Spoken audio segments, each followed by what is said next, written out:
My name is Michael Phillips, and I am a time traveller.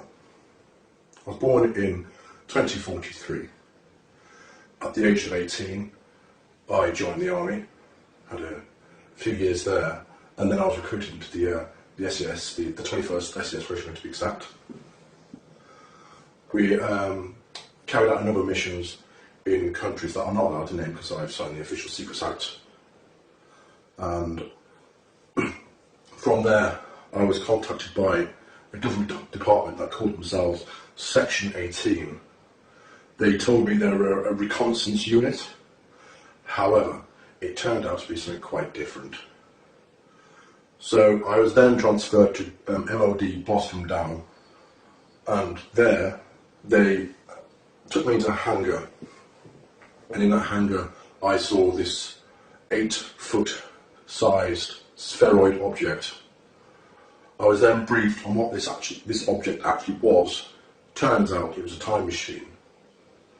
This time machine, it uses two micro singularities, one at the top and one at the bottom, to power the craft into it creates a gravimetric distortion, and distortion then tears a hole in time-space. What you'd consider as UFOs are actually time-space craft. They have the ability to travel in space and also time. Many UFOs that you do see in the skies are in fact time travellers. My time at Boston Down, I embarked on a number of missions. The first was to the year 2138, which was very interesting because it was not at all like I know the Earth to be now. In fact, it was rather polluted, and people were quite tribal, and it wasn't a pleasant place to be. Anyway, a little bit more about my time, 2075. All in all, it's not bad. There were a number of Earth changes which I do want to warn you about, which did change the Earth. Global warming continued. The major governments of the world did nothing to change that at all. So this is kind of a plea to change your ways. Another time traveller from, I think it was 2038, he came back. His name was Tito. He came back to 2000, I do believe, and he thankfully stopped a civil war in America, which was supposed to kick off in 2008. However, he got involved with the American intelligence authorities and the time travel program there. And it was decided that America needed a single unifying event to bring the country together and to avert a civil war. And that event was 9/11. Tito went back, I do believe it was May of 2001, just before it happened. So that's what happened there, and he did change the timeline, so the civil war in 2008 didn't happen. More towards where we are now, where I am in 2018, which is odd because it's the first time I've travelled backwards in time. I've always travelled forwards. There is a limited nuclear exchange in 2019, March of 2019. That does involve North Korea. They attempt to launch a nuclear missile at Honolulu in Hawaii, and then the US responds with 2 cruise missile nuclear-laden missiles to Pyongyang and takes that out. So Kim Jong-un was no more at that point, and a lot of his government was taken out too. With the turmoil that ensued after that, World War III did start in 2020. It was a limited war though, thankfully. It only lasted 3 years. China and Russia were against the UK, America, and a few other countries. And all in all, it was a very fast but brutal war.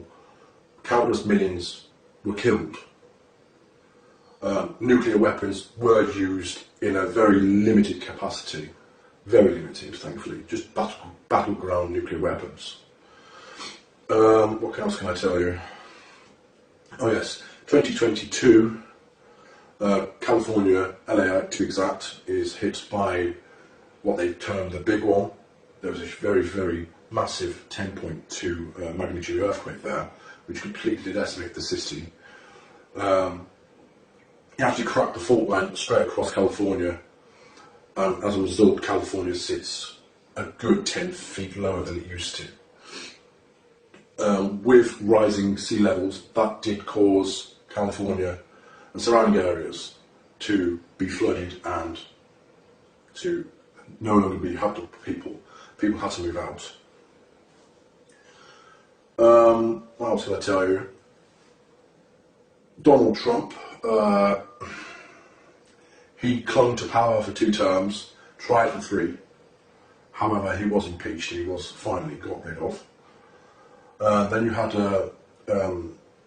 Oprah Winfrey, believe it or not, try and run for the presidency. She was not successful. There was a man called Michael McIntosh who actually succeeded.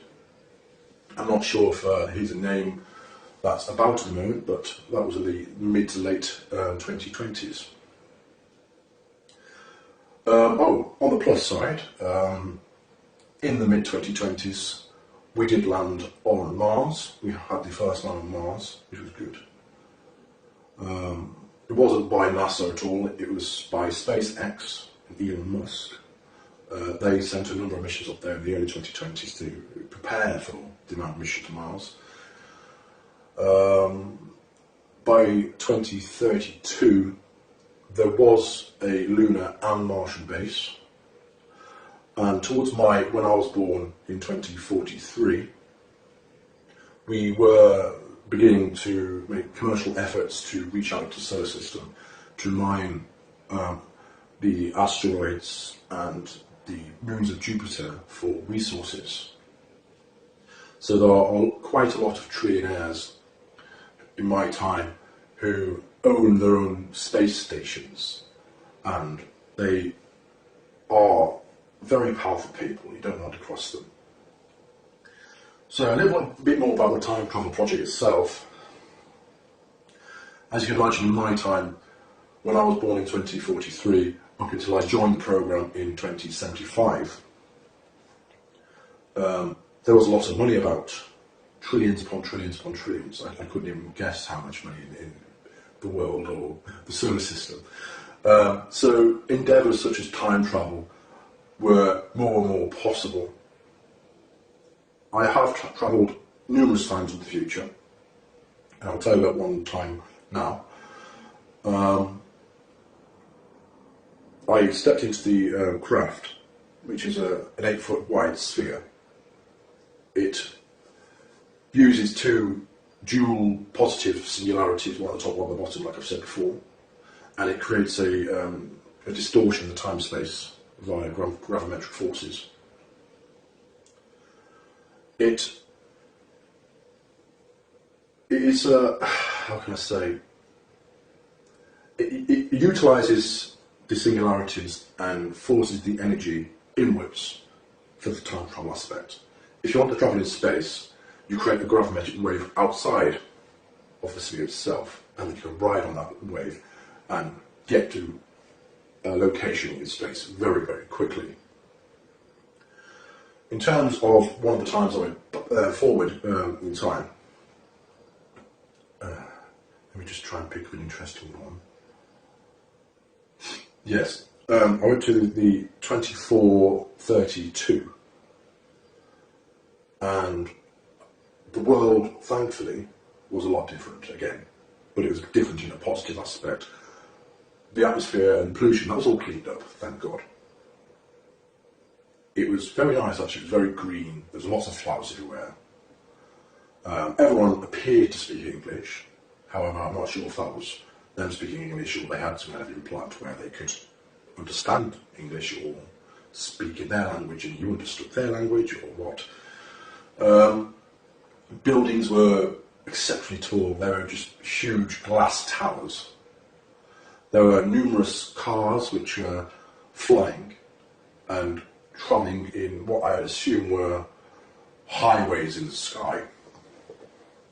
People were friendly, they were open, they weren't afraid to come up to you and say, "Hi, who are you, where are you from?" I think they were quite used to having time travellers, because when I said I was from 2075, they didn't appear to be all that shocked. I certainly would have been shocked at the time if I would have known time travel was about. What can I say about time travel itself? Time travel itself. Well, back in, I think it was 1947, the US government captured a time-space craft. And this craft, it took them a few years to figure out what it could and can actually do. They tried to retrofit some super magnets onto a ship one time, I do believe. And unfortunately that did not go well. It did not travel in time. It travelled in space. It travelled approximately 30 or 40 kilometres down the coast. And when they did find this ship, this US Navy frigate, all the crew members were fused into the ship, and it wasn't a nice sight, so they hadn't quite perfected it back then.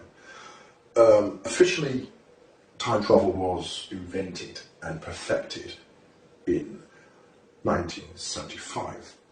There were a number of operatives who went backwards in time mainly because they wished to try and change various historical events such as World War II. However, they were not successful whatsoever. In fact, a lot of their efforts were making the changes and making what happened a lot worse.